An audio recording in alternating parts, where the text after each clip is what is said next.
What's up, everybody? Tim back again. So the reason for my video this evening, and if you've been watching my last couple, you're going to see that I'm going to go back to that snazzy outfit in my next video, because I shot a bunch in one night, but I want to get this one up because it's for a contest for Flash Gordon's One Record at a Time.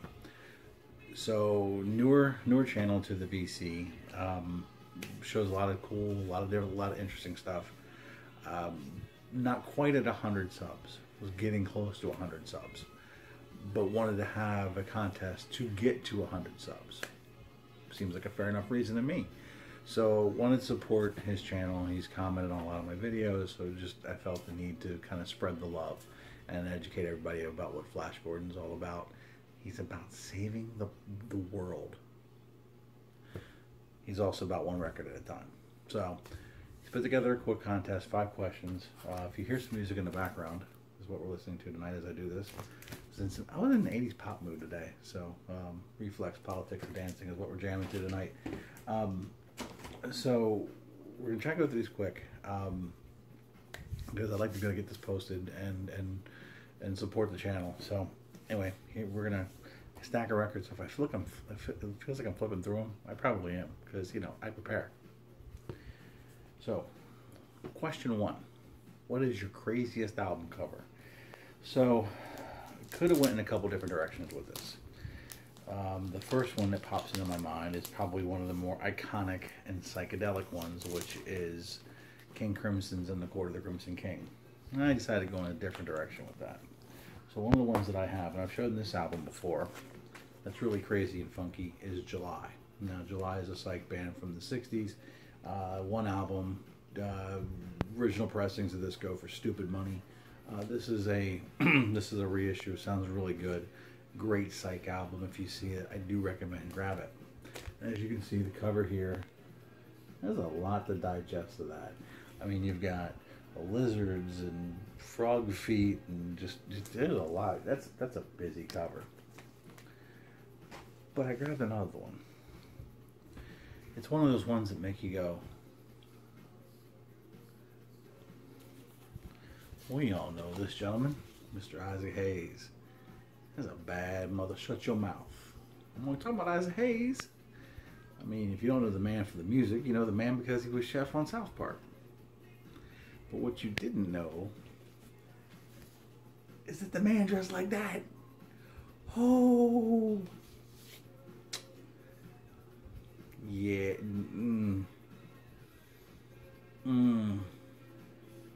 Mr. Hayes.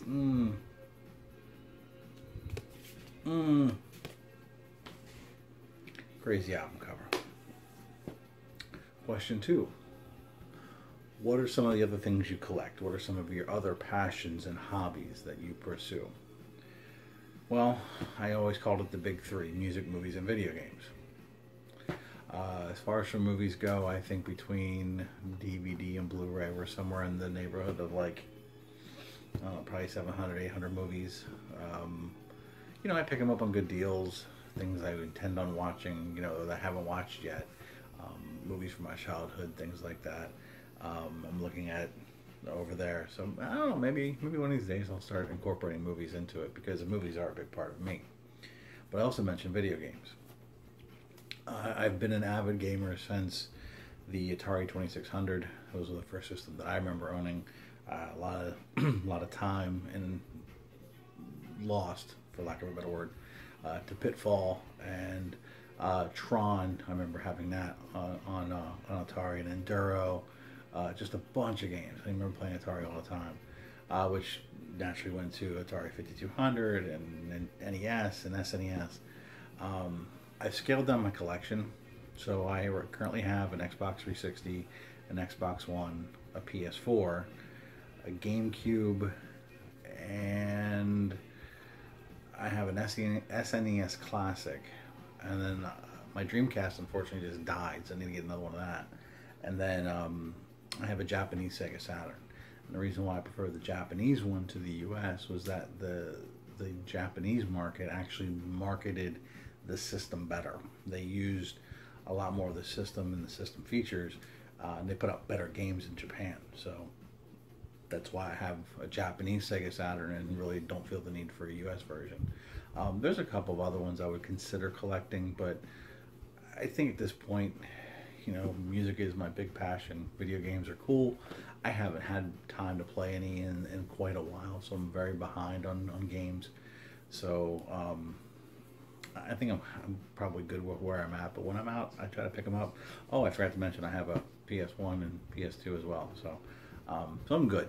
You know, I got games covered, but I still love them. I still love the magic of getting lost in a good story. So, well, you know, I'll probably still pick them up when I see them. Question number 3. What is one of your favorite album of all time? If you watch my channel, you know the answer.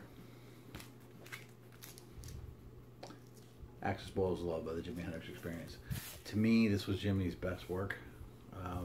Granted, he only did 3 while he was alive, but this one I think offered so much. It gave you blues, it gave you psych, it gave you jazz, it gave you full-on rock, it gave you experimental, all on one disc.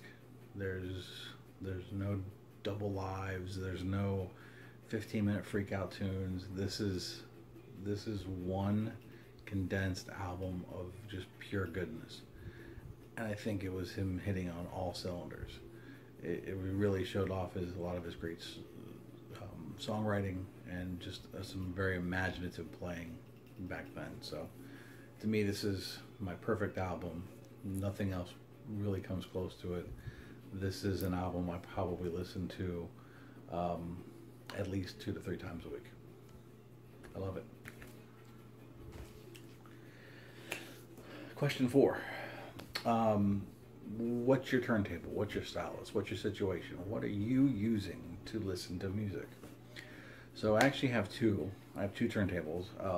My older one was the entry-level Audio-Technica, which I don't even remember what the heck it was called anymore. But I've recently, in the last few months, upgraded to the Audio-Technica AT-LP3. It's not quite as fancy as some of the stop-start tone arm or the S-arm Audio-Technicas, but I do like it because it is a fully automatic turntable, which is nice. So I have a tendency of falling asleep after a long day listening to a record, so it doesn't always just, which is nice. So I like that. Still has the counterweights and the anti-skating, which is important, I think. And I'm still using the factory stylus. It still sounds great. I am going to probably be upgrading here eventually. I like to say hopefully by Christmas. I don't quite know which one. I'm going to be looking at a couple different options. But you know, right now it does its job. Unfortunately, where we live right now, the house that we're in, we're looking to move. I don't have my own media room or music room, so I don't get to crank it up as loud as I would like to. So I'm not as worried right now with getting all the bells and whistles. So probably as we move and get my own space set up, or at least my own corner, so I can enjoy it, I'll change. So we'll see. And then lastly, question 5, show an F for Flash Gordon. The challenge was show an F in the first name. So I grabbed, keeping with the 80s themes, Falco.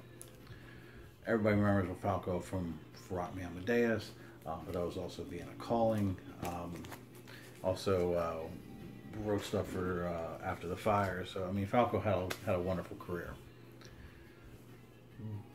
But there's another F, and you might see her. And recently we just lost her.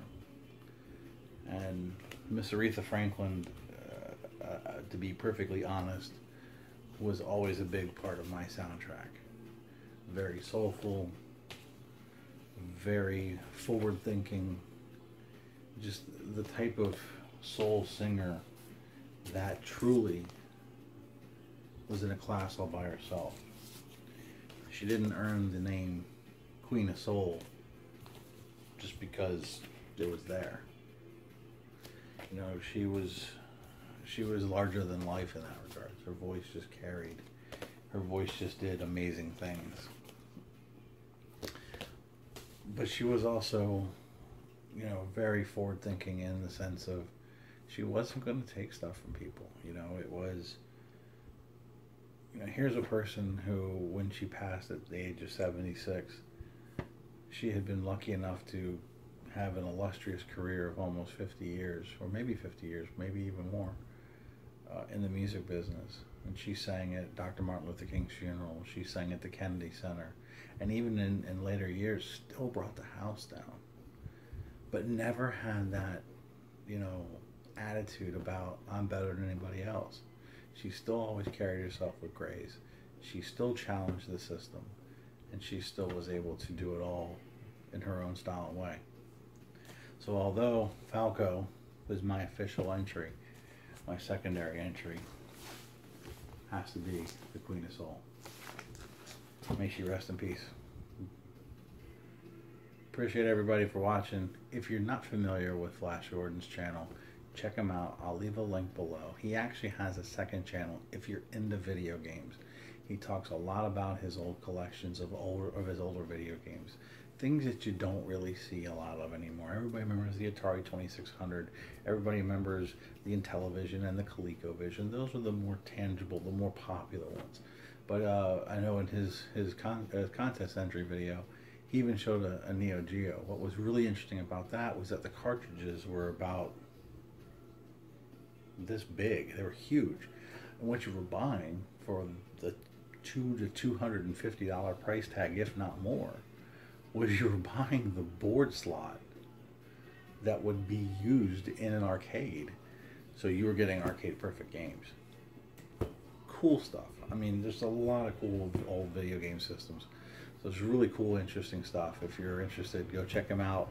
Like I said, I'll leave a link to his channel, but go check out his videos. I know in the contest video he has he has a link to his gaming channel as well. So check him out. Everybody else, thanks for watching. Do appreciate it. Love all the comments, subscriptions, thumbs up, face wiggles, whatever the case may be. I'm shooting this on Monday night, so hopefully you have a great week, and we'll talk soon. Peace.